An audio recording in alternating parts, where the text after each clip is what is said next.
기반 구축에 대해서 주로 말씀드리겠습니다.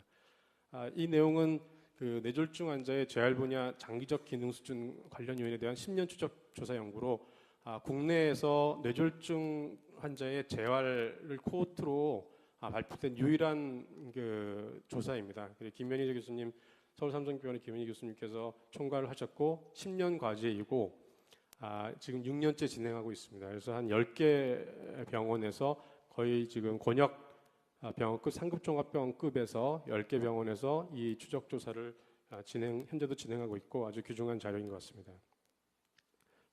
그 자료를 토대로 보면 그 기능 장애 및 일상생활 동작 수행하는 기능 변화가 퇴원 시는 72%나 됩니다. 그리고 발병 3개월은 40%, 6개월은 35%. 그리고 결국 1년 동안에 초기 30% 되지만 초기에 발병 3개월에서 6개월 동안에 이 장애율을 얼마나 줄이냐가 굉장히 중요한 내용이고 3년이 돼도 25% 즉 24% 정도 되는 일상생활 동작 장애인들이 있는 내용들을 볼 수가 있었습니다.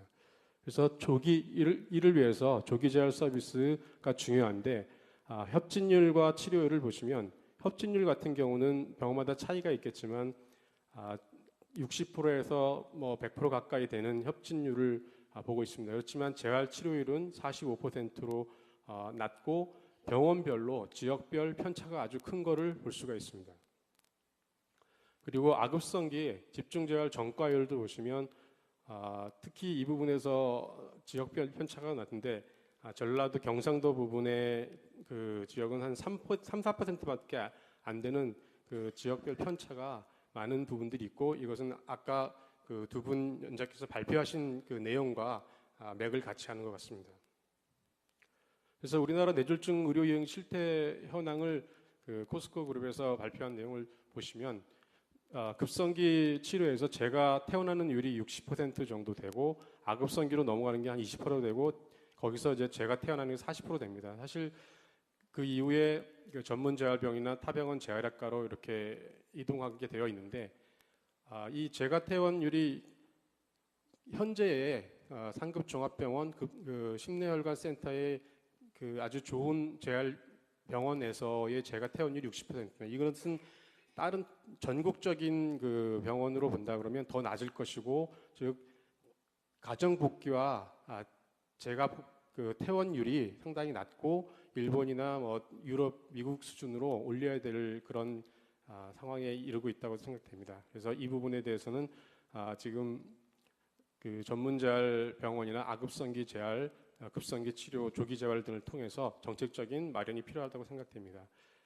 그리고 그 인이 호스피탈 모텔리티를 보면 사실 한국의 30위 이내에 모텔리티는 굉장히 낮습니다. 근데 유병률은 약간 증가하고 모텔리티는 떨어지고 결국 환자들이 장애율이나 그 기능이 떨어진 환자가 계속 증가한다는 얘기죠. 그거를 어떻게 조기 재활이라든가 기능적인 호전을 통해서 직장 복귀나 사회 복귀를 하는 것이 좋은지에 대한 정책 과제가 꼭 필요하다고 생각됩니다. 그래서 신체 기능과 일상생활 동작의 회복을 위해서는 이 급성기 치료와 아급성기 집중 재활을 어떻게 잘 하느냐에 따라서 그 아웃컴이 다르다고 할 수 있겠습니다. 그래서 그 과제로 조기 개발 서비스 제공 기반 구축을 하나 냈고 우리나라는 현재 중앙센터와 권역센터 11개소까지는 잘 그 프로토콜이라든가 그 모형이 잘 마련되어 있지만 1차 센터, 즉 전국적인 규모의 1차 센터와 지역 병원과의 연계 부분은 아직 마련되어 있지 않고 그 내용들이 CP 개발이라든가 지역사회 재활 전문병원 연계 모형이 반드시 필요하고 지금 현재 의료기관 정책과에서 시범 사업으로 하고 있습니다. 그래서 그것을 같이 연계하는 모델이 필요할 것 같습니다. 마지막으로 환자 지속관리 체계 구축에 대한 내용입니다. 이 지속관리 체계의 예시로 심장재활의 기본 책임을 보시면 기본적으로 개별화된 운동 훈련이나 위험인자 교육, 그리고 위험인자 관리, 생활습관 수정, 환자가족 교육 등과 같이 2차 예방으로 이루어진 걸로 맥을 같이 하고 있습니다. 그래서 심장재활의 효과는 그 심혈관 위험 인자 관리 성적, 2차 예방, 재실 감소, 사망률 등을 감소하는 효과가 있고, 실제로 그 미국 심장학회, 유럽 심장학회 가이드라인을 심장재활 권고 지침을 보시면 수술이라든가 그런 환자군에서의 치료 권고 수준이 매우 높고 근거 수준도 매우 높습니다. 그리고 외국의 심장재활 참여율은 미국 같은 경우는 30%에서 캐나다 40% 정도 AMI나 KBG 환자들이 수술 후 그리고 급성 심근경색증 후에 30-40% 시행되는 것에 비해서 일본 같은 경우는 매우 낮고, 특히 우리나라에서는 이걸 왜 보여드리냐면 우리나라에서는 그런 통계조차 없습니다. 그래서 발생 후에 지금 올해 12월에 아마 레트로스펙티브한 심장재활 데이터가 하나 나오고요. 아직 코호트나 이런 데이터가 없기 때문에 그거에 대한 그 통계 구축이나 정책 마련이 필요할 것 같습니다. 그래서 조금 그 우울한 얘기긴 하지만 또 어떻게 보면 저희가 앞으로 할 일이 많다라는 그런 반증도 될 것 같습니다. 지금 21개 병원이 이제 심장재활을 시행하고 있고 25개로 늘 예정이고요. 심장재활 참여율은 우리나라에서 굉장히 낮습니다. 그리고 아직 의료진들이 그리고 환자들조차도 심장재활을 왜 해야 되는지 가치를 모르고 여러 가지 방해 요인들이 있습니다. 그래서 이 방해 요인들을 법적인 법이라든가 홍보로 우리가 해결을 해야 될 것 같고, 특히 심장재활은 뇌재활과는 달리 그 장애가 남거나 아니면 거의 정상 생활을 합니다. 그래서 퇴원과 동시에 거의 직장을 복귀하는데 그 환자들이 통원 치료하는 건 거의 현실적으로 불가능한 상태입니다. 이것들을 제도적으로, 사회적으로 우리가 할 수 있도록 한 토대를 마련해야 될 것 같습니다. 그리고 아주 좋은 소식 중에 하나는 2월 1일부터 심장재활이 보험급여가 되면서 조금 심장재활이 좀 확대되고 있다는 사실입니다. 그래서 현황은 높은 수준이면 매우 낮은 심장재활 참여율이고 장기적인 효과에 대한 다기간 국내 자료가 꼭 필요하다고 생각됩니다. 그래서 심근경색증이나 뇌졸중 환자의 퇴원 후 관리 체계 구축은 반드시 필요하고, 그거에 대한 예시로 그 예방관리 목표, 성과 목표를 제안하였는데 삶의 질, 심폐운동 능력들이든지 입원 기간 중 심장재활 협진율 및 퇴원 후 통원 심장재활 참여율, 그리고 전국 단위의 심장재활 레지스트리 구축 및 추적 등이 필요할 것 같습니다. 그리고 지역사회 중심의 그 재활 서비스 제공 기반을 구축해서 한국형 그 데이터를 만들어서 임상진료증을 개발하고 보급하는 내용이 필요할 거고, 회복기와 유지기 재활의료 서비스 제공체를 구축하고 병원과 지역사회에 연계하는 재활 서비스를 제공하는 시범 사업을 실시하는 것들을 제안하였습니다. 그래서 예시로 심장재활 활성화를 위한 인프라 구축 및 심장재활 참여율 증진 사업을 실시하고, 심혈관 질환 2차 예방 대국민 홍보 사업, 심혈관 질환 퇴원 후 예후 조사에 대한 사업들을 제안하였습니다. 그다음에 이게 아까 그 김남수 실장님께서 말씀해주신 그 이번에 저희 중요하게 생각하는 사업 중에 하나로 심뇌혈관 질환자를 위한 종합정보 제공입니다. 이게 왜 필요하냐고 말씀드리면, 사실 임상에서 환자를 볼 때 환자나 보호자분들의 어느 병원으로 가십시오, 어떻게 하십시오, 이렇게 반복적인 설명과 교육 자료를 드려도 환자와 보호자들은 떠돌게 되는 재활 난민이라고까지 얘기하는 그런 현상들이 계속 발견됩니다. 그래서 과연 이거를 그럼 어떻게 예방부터 급성기 치료, 재활, 그리고 예후까지를 망라하고, 그리고 그런 그 복지 서비스, 요즘도 요양 서비스, 복지 서비스가 많이 있죠. 그런 서비스까지도 제공을 할까 하는 고민에서 출발을 하였고, 그래서 이 심뇌혈관 대상자는 심뇌혈관 질환자의 환자, 보호자, 예방치료 관리 서비스 제공자 모두를 대상으로 하고 플랫폼 형식으로 종합정보지원 포털 사이트를 만들고 상담을 위한 핫라인을 개발하자, 이런 내용이 있었습니다. 그래서 예로 이런 인력들에게 포괄적인 정보를 제공하고 지역사회 네트워크까지도 제공하면서 특히 심리적인 상담이나 그 지지 프로그램에 대한 것들이 많이 부족합니다. 그런 것들도 같이 포함시키고 재가 재활 프로그램이라든가 장기 요양 서비스, 복지 서비스까지 같이 넣고, 그다음에 이제 직업 복귀에 대한 산재 환자들의 경우는 직업 복귀에 대한 그 서비스를 받고 거기에 따른 그 직업 복귀 뭐 급여라든가 여러 가지 서비스가 있지만 건강급여 환자들은 상대적으로 그런 그 직업 복귀 지원을 받지 못하고 직업 복귀를 못합니다. 저희가 재활과 의사가 보기에는 기능적으로 호전이 됐고 충분히 직업 복귀를 할 수 있는 약간의 장애임에도 불구하고 직업 복귀를 못하는 부분들이 상당히 많습니다. 그래서 이거를 거의 선진국 수준으로 우리도 끌어올려야 되고, 그러기 위해서는 뭐 그 일환이겠지만 이런 그 포털 사이트를 통해서 직업 복귀 지원을 하는 그런 그 좋은 정보 제공 사이트가 되었으면 좋겠습니다. 그리고 뇌졸중 전문 진료 인력 교육이라든가 요거는 뭐 가능할지 모르겠지만 24시간 스트로크 헬프라인 같은 것들을 크게 꿈을 부려봤습니다.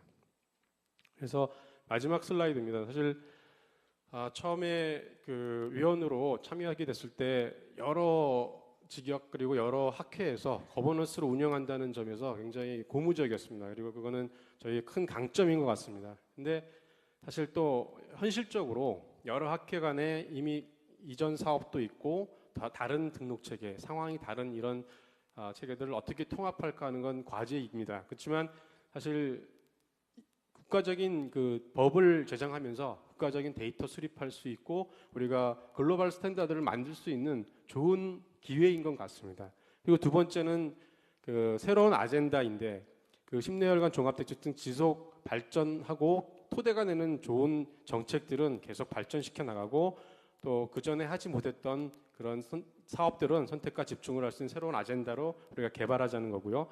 그다음에 기존의 것들은 뭐 의료계 또는 보건복지부, 국가 이런 식의 개별 사업이었다고 한다면 지금은 그 국민들이 직접 그리고 의료계가 도와주고 보건복지부에서 법으로 정책적으로 서포트하는 그런 파라다임 시프트가 필요한 시대가 아닐까 생각이 됩니다. 그리고 누구나 쉽게 정보를 공유하고 정책을 제안할 수 있는 그런 사업이 되었으면 좋겠습니다. 그래서 치매는 국가가 책임진다고 하셨잖아요. 그러면 이제 심내혈관 질환 관리는 우리 모두가 사회가 공동으로 책임지는 그런 사업이 되었으면 좋겠습니다. 감사합니다. 네, 감사합니다. 네, 그러면 다음 분과로 넘어가겠습니다. 심혈관 질환 분과는 오동진 교수님께서 발표해 주시겠습니다.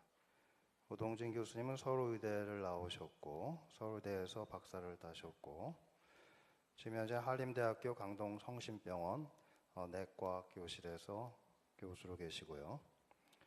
현재 그 대한심장학회 심장학연구소 미래정책연구소장, 대한내과학회 건강보험정책단 단장, 의협의료평가위원회 위원장을 맡고 계십니다. 네, 발표 부탁드리겠습니다. 네, 소개 감사합니다.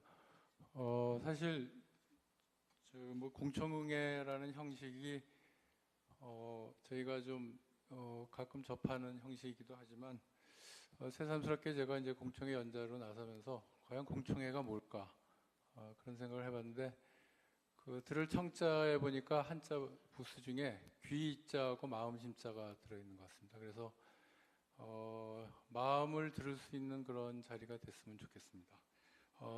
사실 제가 좀 발표를 간단하게 준비했는데 너무 부실하다는 지적이 있어서 조금 슬라이드가 늘어난 걸 양해해 주시기 바랍니다. 먼저 저희가 이런 심내혈관 종합계획을 세우게 된 국가적인 지향성은 먼저 백그라운드는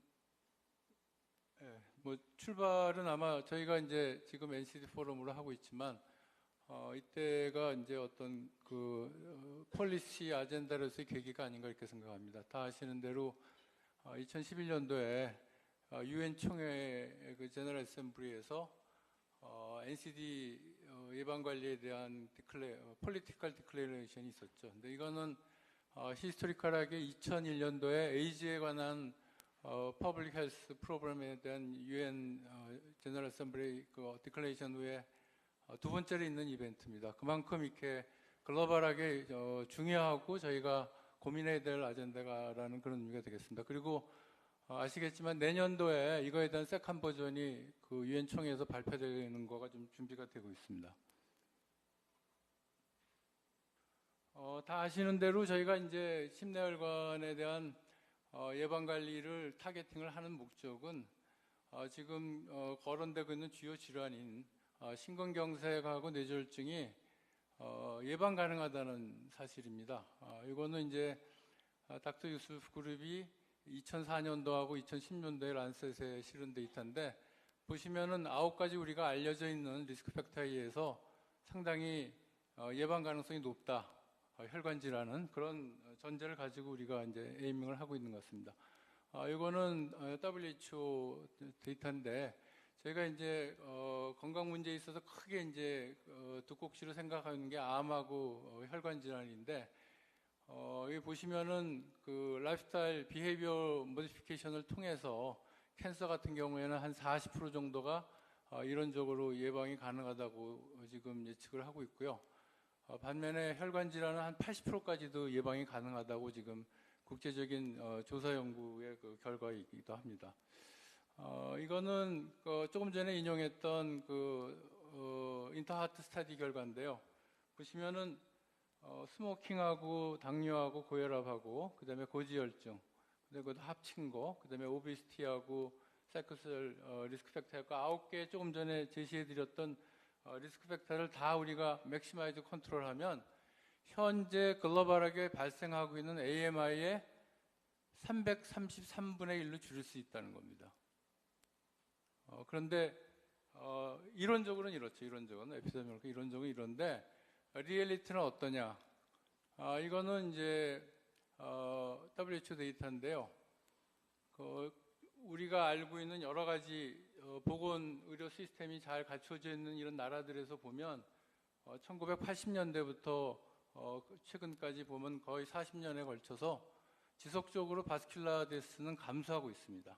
뭐 나라에 따라서 뭐 30%, 60%, 70% 정도의 차이는 있지만 방향성은 꾸준하게 줄고 있습니다. 그런데 문제는 뭐냐면 저희가 갖고 있는 데이터가 내셔널와이즈 레프리젠터티브 에피데미올 데이터가 거의 없기 때문에 우리가 판단하는데 한계가 있지만 일단 그 통계청의 허혈성 관련된 질환을 보시면은 아까 우리 김신철님께서 지난 10년간 데이터를 보여주셨는데 지난 30여 년간의 데이터를 보면은 익스포넨셜하게 지금 증가한, 그러니까 저희 나라의 트렌드는 국제적인 디벨롭드 컨트리하고 반대 방향으로 가고 있는 거죠. 그리고 또 한 가지 솔리드 엔드포인트 클리니컬 아웃컴으로 보실 것 같으면 지금 국가 통계로서 적절하게 지난 10년간 구축이 잘 된 아웃 오브 하스피탈 카디악 어레스트 보면 지금 지난 10년 동안 50%가 증가한 거로 이렇게 되어 있습니다. 그러니까 저희가 뭔가 에이밍이 잘못되어 있고 플래닝이 잘못되어 있고 관리가 잘못되어 있다는 하나의 자료인 것 같습니다. 일단 단계별로 인하스피탈 케어부터 먼저 들여다볼 것 같으면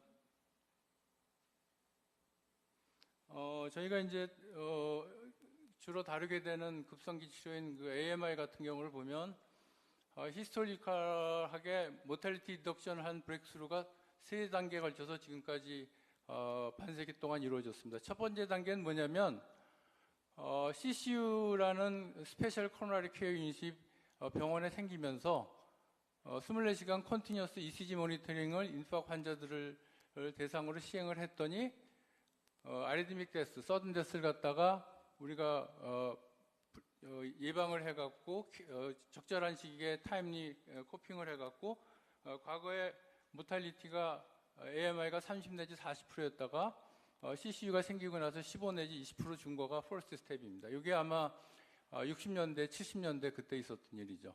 두 번째 브레이크스루는 언제냐면 80년대 중반부터 90년대에 걸쳐서 리퍼퓨전 세라피를 시행한 겁니다. 이거는 그 당시에는 IV 스럼볼리틱 세라피를 했었죠. 그래서 이 당시에 AMI 모탈리티가 10% 전후로 이렇게 주는 브레이크스루가 세컨 스텝이 있었습니다.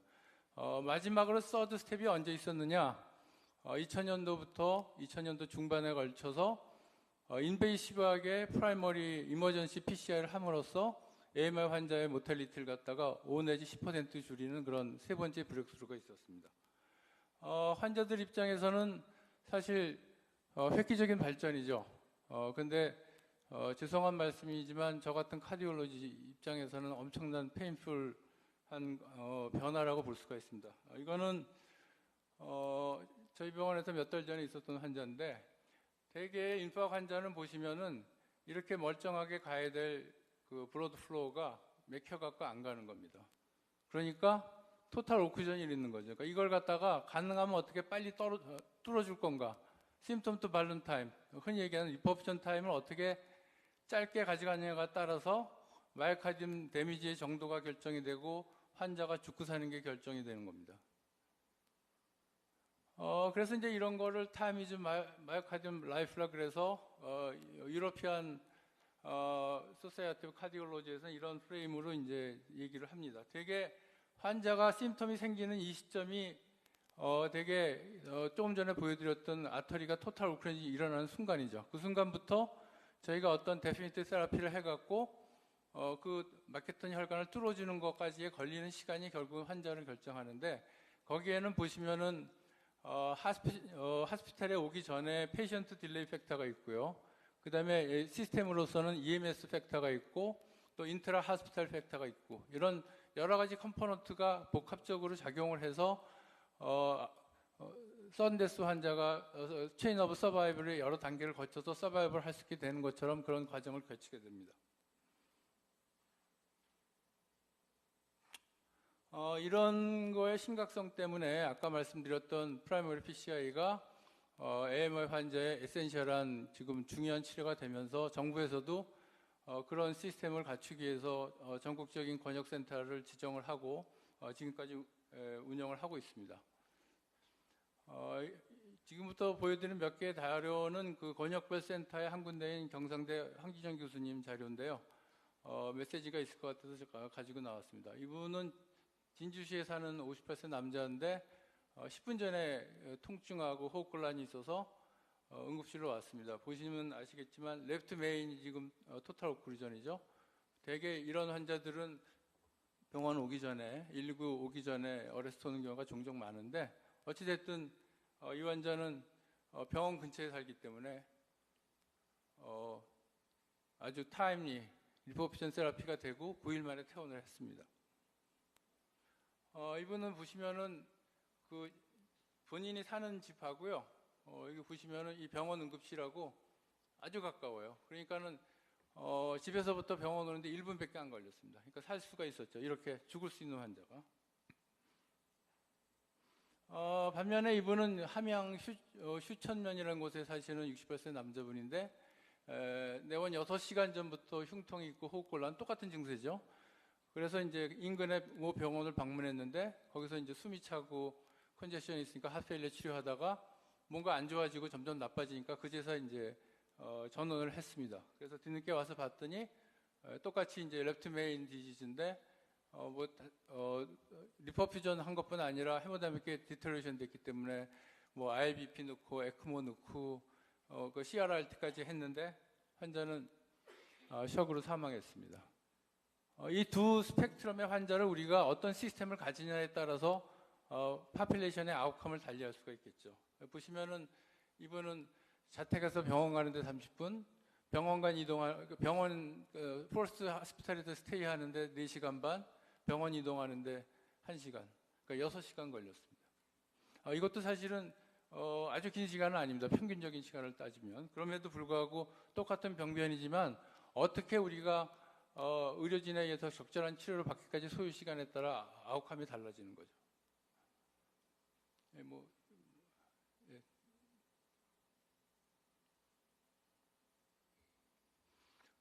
그래서 아까도 이제 우리 김남수 시장께서 얘기해 주셨는데 서울에 비해서 군 지역의 거주민이 입원 당일날 사망률이 한 3.8배 정도 됩니다. 지금. 그리고 이제 이건 경상남도 그 경상대 권역센터로 오는 환자들의 지역별로 분석한 자료인데 보시면 2배 이상 차이 나고 특히 군 지역이 많이 나쁜 걸 알 수가 있습니다. 그런 거의 썸메이션이 결국은 아까 종합계획에서 얘기해 주신 김남수 시장이 보여드린 지역 간의 적게는 3배에서부터 많게는 8배까지 차이 나는 허혈성 심장질의 사망률로 반영이 되는 것 같습니다. 근데 이제 아까 말씀드린 대로 AMI 환자에서 가장 에센셜한 치료가 PCI라고 그랬는데 이 PCI를 할 수 있는 병원이 전국에 지금 153개 정도 됩니다. 그런데 보시면은 상급 종합병원하고 종합병원의 한 달 사망률을 보시면은 차이가 없습니다. 3% 전후로. 그런데 문제는 뭐냐면 이 150여 개의 기관 중에서 어느 정도의 시설하고 경험과 이런 거를 저희 학회 차원에서 인증할 수 있는 기관이 한 반 정도밖에 안 된다는 겁니다. 80여 군데. 그리고 이제 권역센터는 그 중에 한 10군데밖에 안 되기 때문에 이런 분포와 이런 시스템 갖고는 많은 환자분들을 우리가 적절히 치료를 못하고 우리가 좋지 않은 결과를 데일리 프랙티스에서 볼 수밖에 없다는 얘기예요. 이거는 오늘 새벽에 저희 병원에서 있었던 AMI 환자 치료하는 장면인데요. 보시면은 여기 시술 의사가 있고 환자 누워 있죠. 간호사 있고 또 보조 의사 있고 기사 있고 이렇습니다. 그러니까 최소한도 이런 시술이 이루어지려면 의사와 간호사, 방사선사가 24시간 스탠바이하고 온콜 받아갖고 as soon as possible 30분, 1시간 이내 병원에 도착해서 치료를 해드려야 됩니다. 또 아까 shock 환자처럼 상태가 나쁘면 보조 의사도 필요하고 심폐기사도 필요하고 수술 후에 ICU 케어해야 될 추가 인력이 추가로 필요합니다. 그런데 지금 우리 현실은 어떠냐? 아까 말씀드렸던 지난 10년 동안 권역센터의 치료 성적이 좀 인하스피탈 프로시디얼 파라미터들이 주어졌다고 되어 있는데 뭐 엔드포인트 아웃컴에 대해서는 나중에 기회가 있으면 말씀드릴 텐데 20%도 커버를 못하고 있다. 다시 말해서 심근경색 환자의 80% 이상은 국가지정병원이 아닌 곳에서 치료받고 있는 게 현실이고요. 또 한 가지 뼈 아픈 사실은 아까 조금 전에 슬라이드에서 보여드린 대로 이런 환자들 적절히 치료하려고 그러면 적어도 3명에서 5명의 의료진이 24시간 스탠바이하고 콜을 받아서 30분, 1시간 이내 도착해서 치료를 해야 되는데 대부분의 지금 병원들은 그런 준비가 안 돼 있고 턱없이 부족한 그런 스트럭처를 가지고 있다는 사실이죠. 따라서 이제 인하스피탈 아큐트 케어는 어떠냐? 지역 간 극심한 격차가 있고 그 결과로 발생률, 사망률의 차이가 있고 특히나 타임 디펜던트한 클리닉 아웃컴을 결정하는 진료 접근성에 있어서는 이니퀄하다는 게 데이터의 결과겠습니다. 이거는 왼쪽에 계신 분이 아까 그 경상대 권역센터 자료를 제공해 주신 황진영 교수님인데 이분이 2주 전에 저희 학회에서 이 관련된 걸 발표하시면서 이분이 경상대 권역센터를 뭔가 옵티마이즈 시키려고 한 10여 년 동안 상당히 노력을 하신 분인데 과연 내가 나이도 먹고 이제 그래서 심근경색에 걸리면 누가 치료해 줄까? 그런 얘기를 하시더라고요. 옆에 같이 일하시는 선생님이 한 분 계신데 이분이 분만 휴가를 가면 어떡하지? 해외 학회로 가시면 어떡하지? 본인은 병원과 시스템과 지역을 위해서 10여 년간 노력했는데 본인은 위험에 노출되어 있는 거죠. 그러면 옆에 선생님이 안 계시면 어디로 가야 되나? 부산으로 가야 되나? 울산으로 가야 되나? 이게 저희의 현실입니다.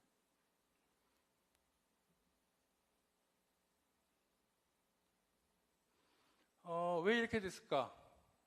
뭐 이제 고민을 해야죠. 모든 분들이, 모든 스테이크홀더들이 고민을 해야 되는데, 제가 뭐 이거에 대해서 전문적인 연구를 한 건 아니고 잠깐 고민을 해봤더니 일단 두 가지 생각을 해보게 됐습니다. 첫 번째는 과연 우리가 갖고 있는 메디컬 딜리버리 시스템이 적절한가?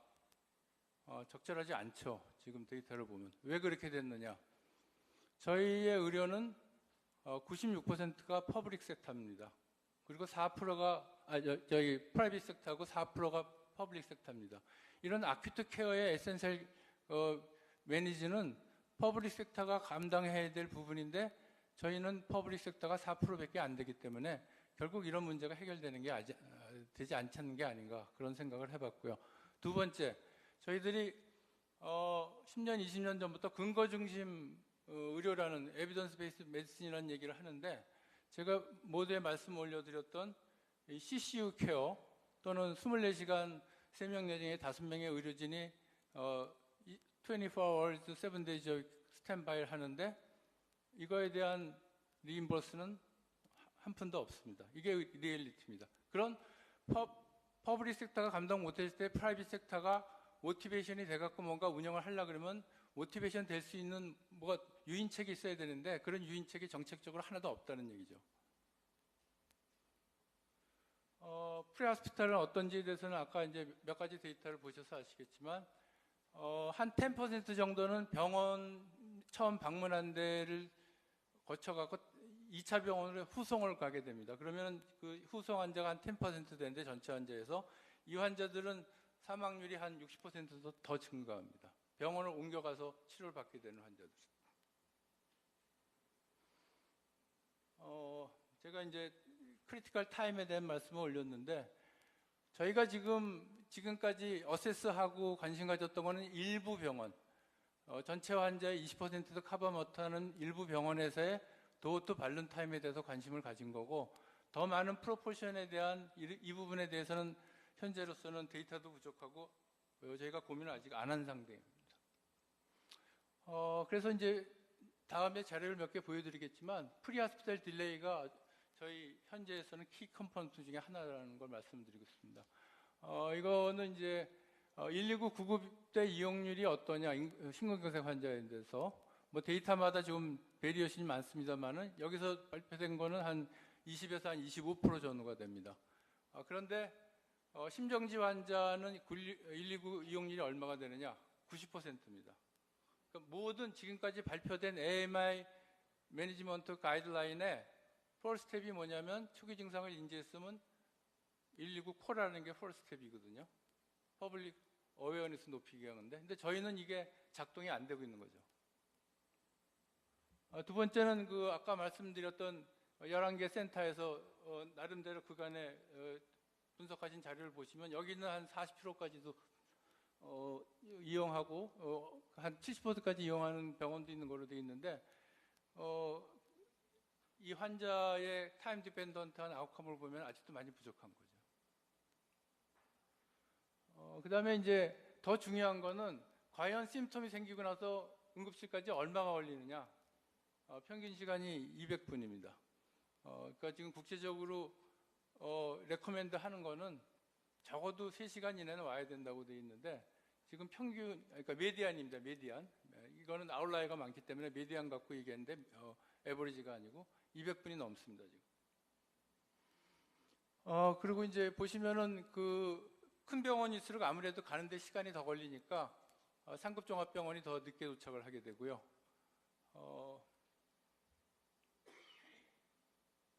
그 다음에 이제 이거는 제가 PCI에 관해서 말씀드렸는데 같이 환자를 봐야 된 테라피틱 옵션 중에 이제 캐비지가 있는데 캐비지를 할 수 있는 병원은 전국에 81개가 있습니다. 그 중에서 50건 이상을 하는 연간 하는 병원이 13군데, 나머지가 50건 미만인데 저희 나라 지도 보시면 아시겠지만 이 캐비지가 커버가 안 되는 응급 캐비지가 커버 안 되는 지역이 이렇게 넓습니다.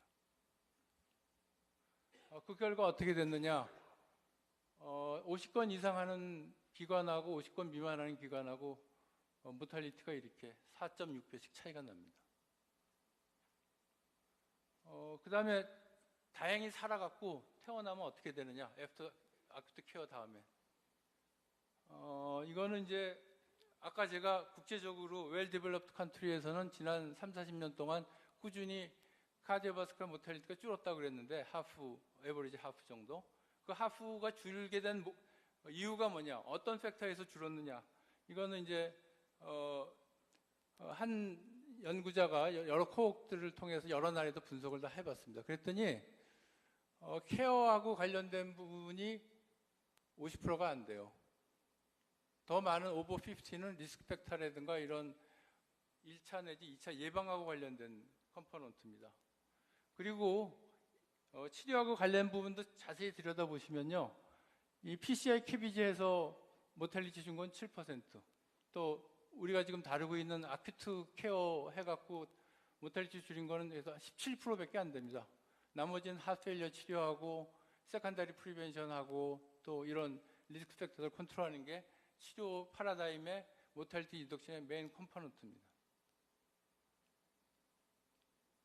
자, 이런 거를 종합적으로 해갖고 진료 의사와 카디올로지스트와 뭐 리앱하는 분들하고 또 사회에 있는 여러 시스템하고 코어를 해서 세컨드 프리벤션 카디악 리앱을 해야 되는데, 얘기 들으신 대로 지금 권역을 포함해서 심장지하를 운영되는 게 20%가 아니라 20군데밖에 안 됩니다. 그리고 대상 환자의 3분의 1 미만이 진료를 받고 있고요. 좀 죄송한 말씀이지만 저희가 2년간의 복지부와 작업을 해서 심장지하를 코딩을 만들었는데 확산이 안 돼요. 인프라가 없으니까.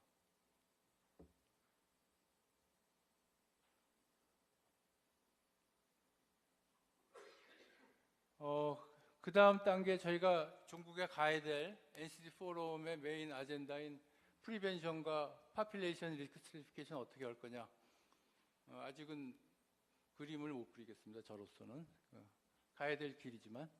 근데 그런 그 롱텀 플랜을 가는데 우리가 생각해야 될 게 뭔가. 중요한 원칙, 이건 제 얘기가 아니고 WH나 UN에서 레커멘드 하는 건데요. 액션 플랜으로. 첫 번째는 현실의 눈앞에 리전 오브 컨프릭에 매이지 말자는 얘기죠. 스테이크홀더들이. 전체를 보고 파일을 나눌 생각하지 말고 파일을 키울 생각을 하자는 얘기죠. 두 번째는 이게 죄송한 말씀이지만 복지부 질병정책과 복지부만으로 해결될 아젠다가 아닙니다. 나중에 시간이 있으면 제가 보여드릴 텐데 신정부 100대 그 정책과제 중에 24개가 연관이 됩니다. 이 카디오바스큘라 프리벤션 앤 매니지먼트에 관련된 아젠다가. 그러니까 홀 거버먼트, 홀 소사이티 에포트가 필요하다는 얘기고, 환자 입장에서 보면 사춘기 이전 태어날 때부터, 뭐 외국에서는 뱃속에서부터 얘기를 하는데 라이프 코스, 라이프 스팬 어프로치가 필요하다는 원칙을 말씀드리고 싶고요. 그런데 구체적으로 어떻게 할 거냐? 뭐 첫째는 우선 우리가 숏텀으로 결과를 볼 수 있는 게 그 응급치료에 대한 안전망 구축인데, 아까 보여드린 대로 어떻게 해서든지 심텀 투 도어 타임 줄이기 위해서 119 이용률 증가시키기 위해서 뭐 모든 노력을 다 해야 될 것 같고요. 두 번째는 에리어별로 지금 아웃 오브 하스피탈 카디악 어레스트도 저희가 지난 10년 동안의 모탈리티가 2.5%에서 8.6%까지 증가했습니다. 3배 이상 증가했어요. 근데 그 단계에서 더 브렉스루 하려고 그러면 리저널리제이션 할 수밖에 없어요. 지역마다 리소스가 다르고 인력이 다르고 의료 시스템이 다른데 국가에서 세운 한 가지 모델 갖고 적용해서 효과를 볼 수가 없습니다. 그래서 리저널리제이션 할 수밖에 없다는 말씀을 드리고 싶고요. 그런 의미에서 1차 응급기관에 어떤 역량 강화를 할 수 있는, 아까 우리 김성희관님이 1차 초기 치료 기관에 대한 플래닝까지 말씀을 해주셨는데, 그거가 전제되지 않고는 집을 짓는 벽돌을 쌓는 게 무슨 의미일까? 그 집이 무너지지 않고 유지할 수 있을까? 그런 생각을 합니다. 두 번째는 아까 말씀드린 대로 저희 스테이크홀더들이 포함되어 있는 어느 작은 부분이 아니라 홀 스펙트럼의 그 전 치료 과정을 연계시키는 그런 시스템을 구축하는 것이 중요하다고 생각을 하고요. 세 번째는 아까 이제 고위험군에 대해서 애프터 이벤트에 대해서 주로 말씀을 해주셨는데, 프리 이벤트 하이 리스크 스트래티피케이션에 대한 모델하고 그거를 어떻게 우리가 접근할 거에 대한 국가적인 플랜과 그런 노력이 필요할 것 같습니다.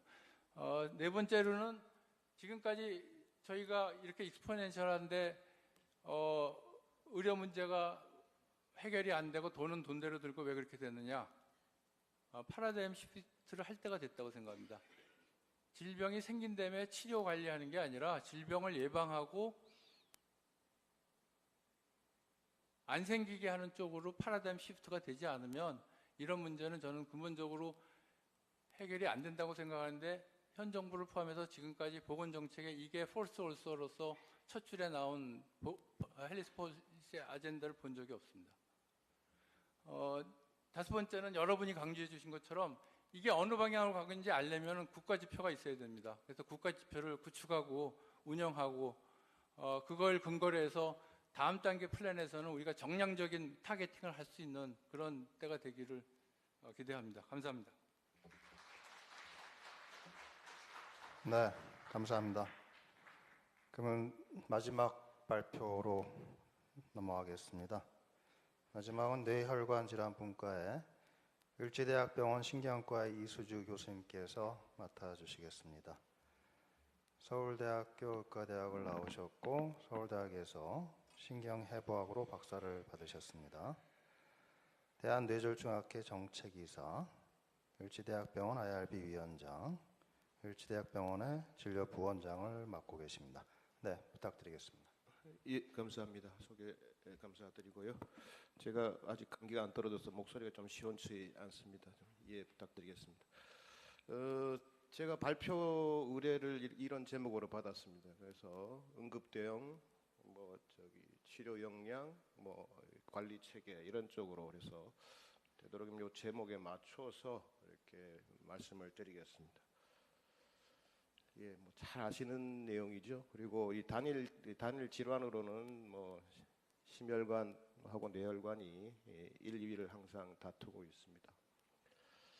그렇죠. 예. 그리고 뇌졸중 양상도 조금 변해서 옛날에는 출혈이 많았는데 요즘은 이제 출혈은 조금 줄어들고 허혈성 뇌졸중이 좀 더 많은. 그리고 대부분 심장보다는 한 10년 후에 올드에이지 파퓰레이션들이 평균 연령들이 그렇죠. 그래서 앞으로 이 고령화, 노령화 사회에서 뇌졸중은 큰 치매와 더불어 큰 문제가 될 것은 너무나 잘 알려진 사실입니다. 예. 현재까지 우리 국내에서 이 뇌졸중 치료에 대한 노력과 전략이 어땠느냐? 정부는 심대법 제정했고요. 그다음 곤역센터 지정했고 심평원에서 이제 적절성 평가라고 이제 각 병원들을 이제 평가를 했습니다. 그래서 학회는 이제 우리 스트록 유닛이라는 뇌졸중 집중 치료실을 인증하는 작업을 쭉 해왔습니다. 그다음에 가이드라인 보급하고 배부하고 각 병원 레벨에서는 이제 질 향상 활동을 해왔습니다. 그 스트록 시스템 오브 케어라는 개념이 2000년대 초반에 됐는데 모든 뇌졸중 또는 뇌졸중 예민 환자가 그 스트록 시스템 오브 케어 안에 치료되어야 된다라고 해서 그 핵심이 이제 스트록 센터입니다. 그래서 우리 국내는 현재 곤역 심내 혈관 센터가 있고 지역이라는 개념은 아직 없고 해외에서는 이제 프라이머리 스트록 센터가 먼저 도입이 됐고 컨퍼런스 스트록 센터 최근에는 이제 센터는 아닌 에큐트 스트록 레디 하스피탈이라는 개념까지도 제시되고 있습니다. 그래서 이 뇌졸중 센터에서 치료받는 게 환자의 예후와 형성이 가장 효과적인 방법이다라고 해서 이렇게 잘 알려져 있는 내용이죠. 센터의 종류는 조금 전에 말씀드렸지만 프라이머리 스트록 센터가 먼저 도입되고 그 핵심은 이제 정맥내 혈전 치료와 스트록 유닛 집중 치료실입니다. 그 한 단계 위 레벨에 있는 이제 컴프레스 스트록 센터는 이제 고난이의 수술이나 시술, 중대 치료 이런 것들이 더 필요한 거고 그 에큐트 레디 스트록 레디 하스피탈이라는 거는 뇌졸중 집중 치료실도 필요 없고 신경과 의사하고 그 혈전 영역 치료하고 바로 인근 스트록 센터로 전원한다. 그런 개념에서의 병원입니다. 그래서 이게 이제 그 CCU하고 비슷한 개념인데 좀 우리가 모니터링하는 게 뉴럴로직 스테이트를 모니터링을 하는 거죠. 그래서 좀 조금은 다른 개념의 독립적인 집중 치료실입니다. 이 집중 치료실의 이득은 너무나 잘 알려져 있습니다. 여기 스트록 유닛에 치료받은 환자와 치료받지 않는 환자를 비교를 하면은 사망 또는 장기 장애를 한 22%는 감소시킬 수 있다라고 알려져 있고 이 효과는 10년까지도 지속된다라고 해서 학문적으로는 워낙 확고한 에비던스를 갖고 있습니다. 뇌졸중 센터라는 개념에서의 득을 보면 미국 데이터지만 프라이머리 스트록 센터에서 치료하면은 사망률이 이렇게 감소한다라고 되어 있고요. 60분 이내 근데 단 60분 이내에 도착할 수 있는 곳에 뇌졸중센터가 있어야 된다. 이 효과가 요 60분을 기준으로 이제 효과가 없어지는 거거든요. 그래서 그 뇌졸중센터가 60분 이내에 있어야 된다.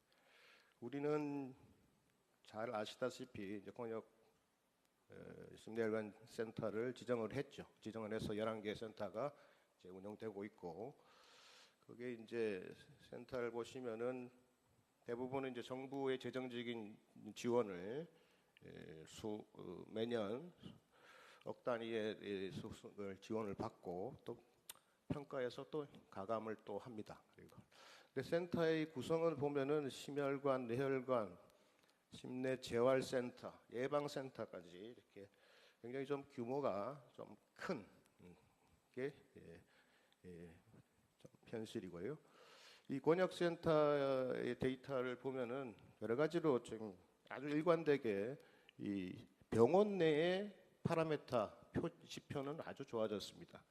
그런데 좀 불행하게도 병원 밖에, 그러니까 환자가 온셋 투 도, 그러니까 발병하고 병원 도착 시간은 개선되지 않고 있습니다.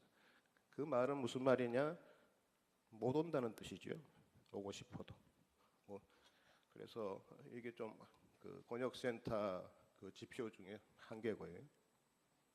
그래서 물론 성과가 있었는데 또 하나가 뭐 이렇게 경쟁을 해서 또 지정을 합니다. 지원도 하고.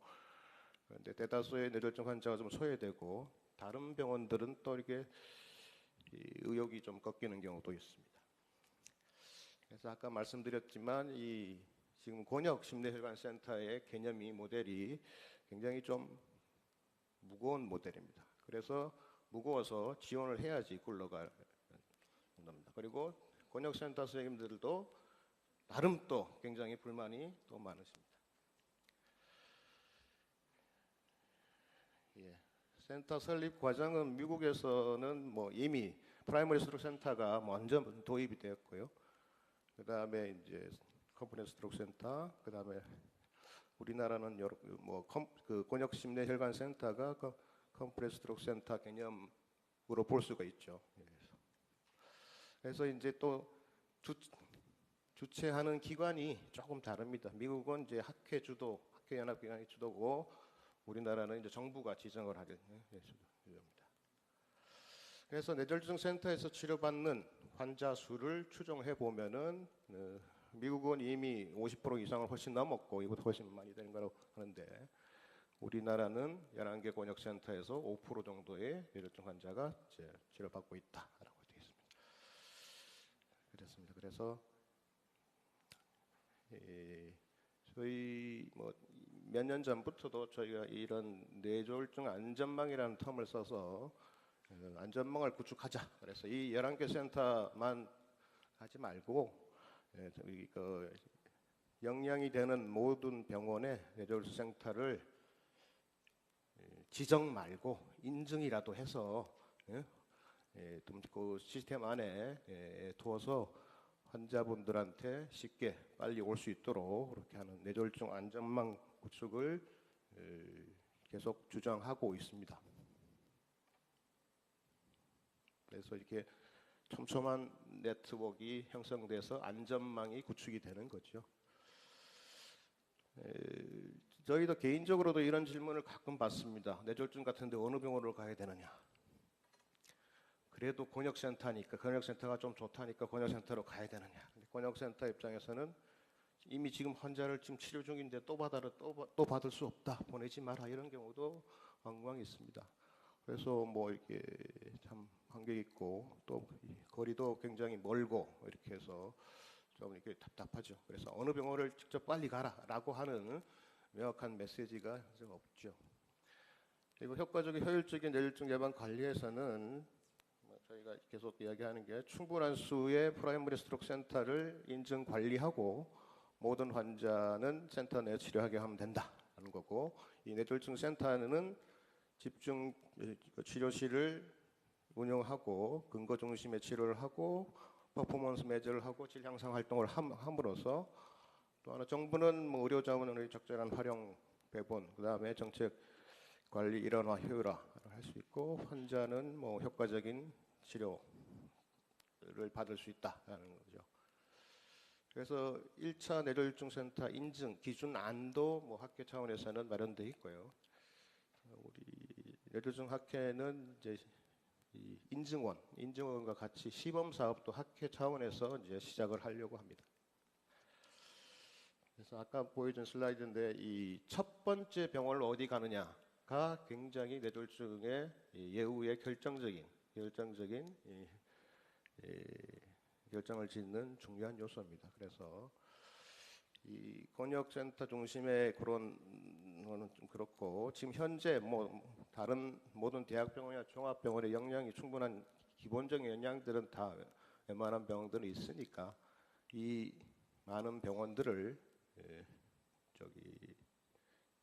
지정이 아닌 인증이라도 인증을 해서 빨리 제도권 내에 흡수해서 그쪽으로 바로 환자를 보내게 해야 됩니다. 119 이용률이 한 50% 되고요. 119 직접 내원하는 거하고 다른 병원하고 결국은 이제 119나 직접 빨리 오는 다른 병원 격리하지 않고 빨리 오는 경우가 예후가 좋다고 되어 있습니다. 빨리 치료할 수 있으니까요. 당연한데 그래서 뭐 제가 개인적으로 또 그 응급의료 기본 계획도 그 자문팀에 들어가 있습니다.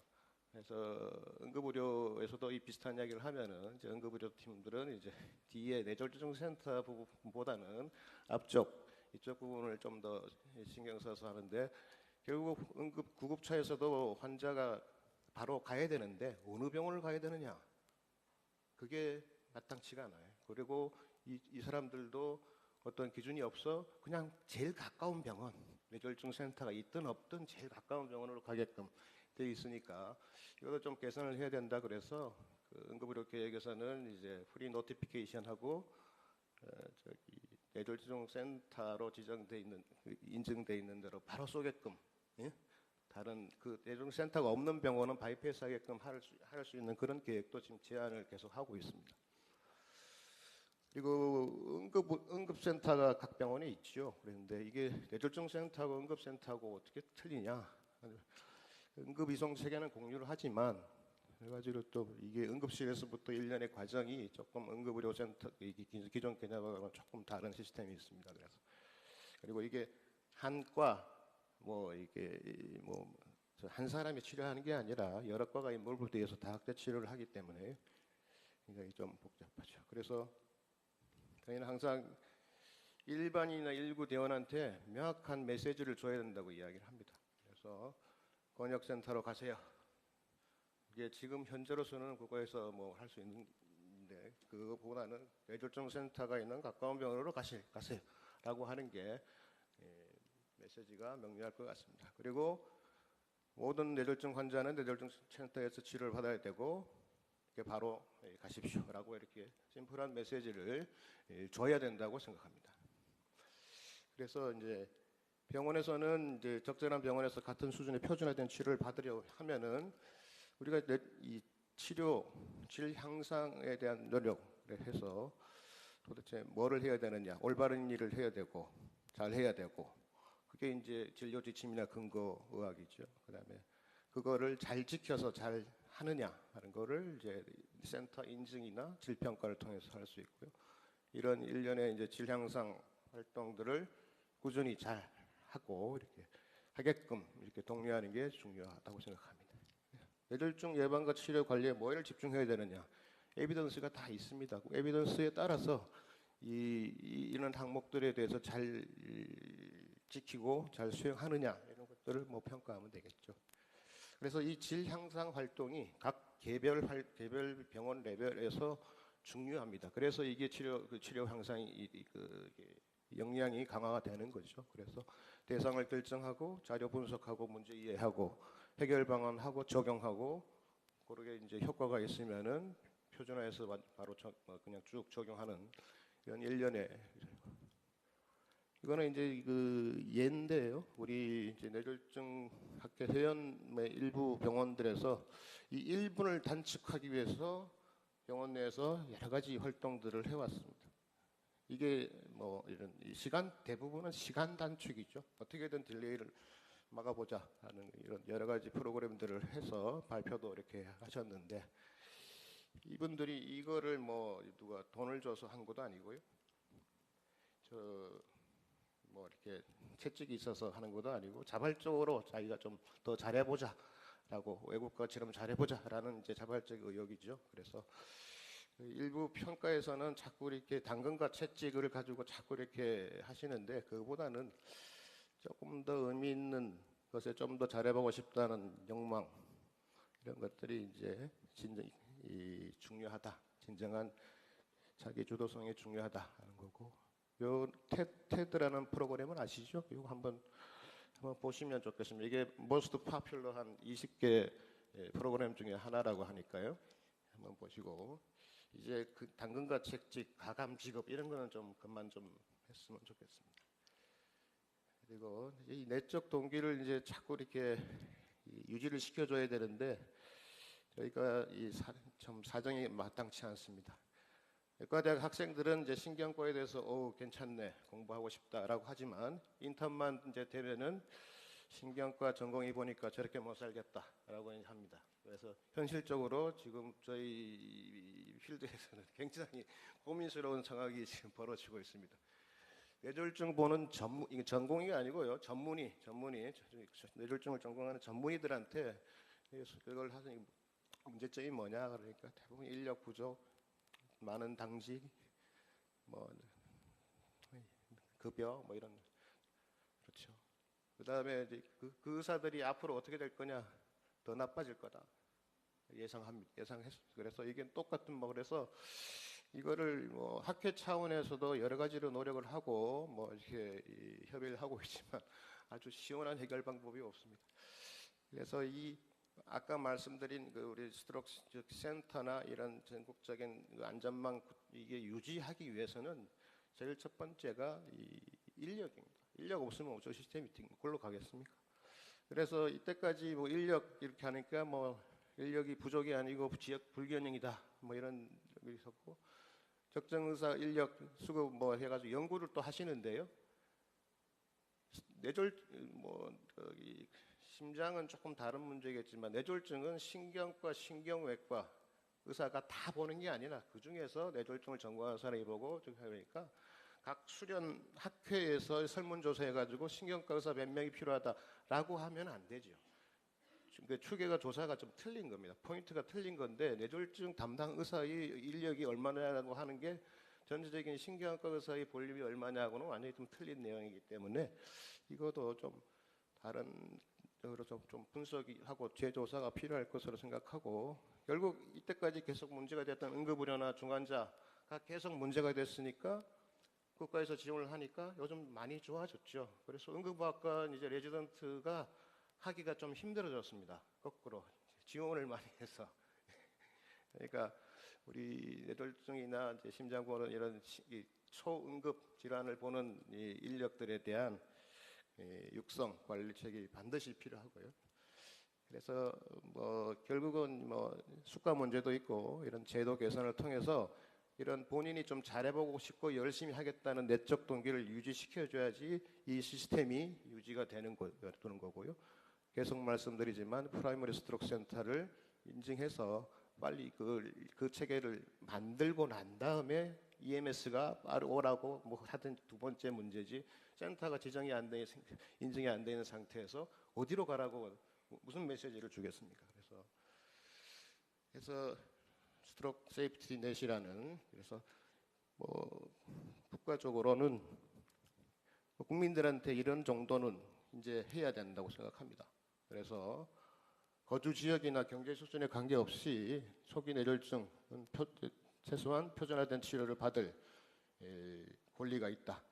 그리고 그거는 국가가 제공할 의무일 수도 있다라는 걸 심각하게 한번 생각을 해주시기 바랍니다.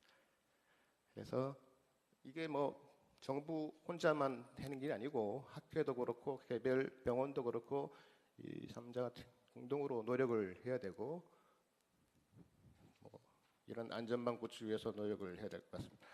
그래서 요약입니다. 응급 대응 방안은 뇌졸중 센터 확대하고 인증하자. 치료 역량 강화는 자발적인 질 향상 활동을 독려하자. 보고요. 관리 체계 강화는 제도 개선과 인력에 대한 지원을 하자라는 겁니다. 예, 이상입니다. 네, 감사합니다. 다섯 분의 좋은 발표를 들었습니다. 특히 이제 그 분과에서 세 분이 앞으로 종합 계획을 짜는 데 있어 갖고 여러 가지 해결해야 될 문제점들을 잘 지적을 해 주셨습니다. 그래서 3부에서는 그런 내용에 대해서 많은 토의가 있을 거라고 기대를 합니다. 그러면 시간이 많이 됐기 때문에 2부는 여기서 마치도록 하겠습니다. 네, 감사합니다. 네, 2부 좌장을 보시는 우정택 교수님과 그 외의 연자분들께 다시 한번 감사드립니다. 시간이 꽤 많이 지나갔습니다. 그래서 커피 브레이크 타임을 가지긴 해야 되는데 기본적으로 조금 시간을 줄여서 컴팩트하게 드시면 될 것 같습니다. 지금부터 4시 반까지 커피 브레이크 타임을 가지시고 4시 반에 칼같이 착석해 주시기 바라겠습니다. 감사합니다.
그건 없애고요. 팀장님, 양쪽 그 태극기 조명하고 우단상은 없애주시고요. 원서스를 좀 주세요. 원서스.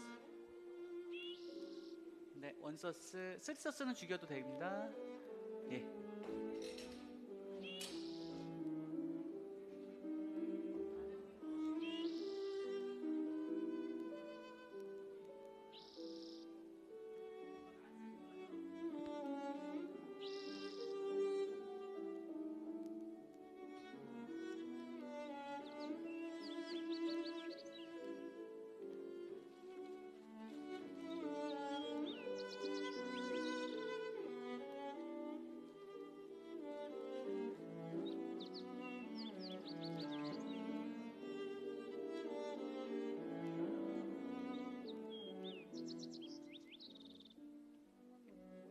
팀장님, 유선은 7번입니다.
네, 스크린은 그냥 둘 거고요.